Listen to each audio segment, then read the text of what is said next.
समर सिंह का ये गाना हुआ 100 मिलियन व्यूज के क्लब में शामिल। जी हाँ दोस्तों, आपका स्वागत है मेरे चैनल ऑसम भोजपुरी पर।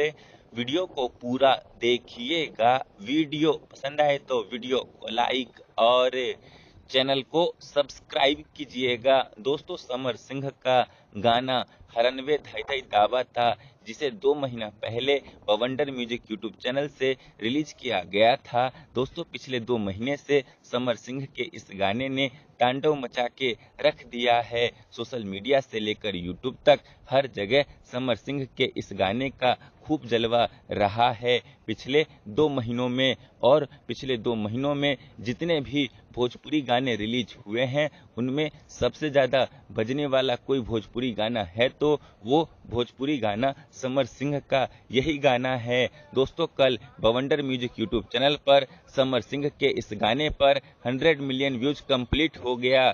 दोस्तों, मैं आप लोगों को बता दूं कि समर सिंह के इस गाने पर अब तक बवंडर म्यूजिक यूट्यूब चैनल पर 4,07,000 के करीब लाइक भी आ चुके हैं। वैसे आपको क्या लगता है कि कितने महीनों में समर सिंह का यह गाना बवंडर म्यूजिक यूट्यूब चैनल पर 200 मिलियन व्यूज का आंकड़ा पार कर लेगा? कमेंट करके जरूर बताइएगा।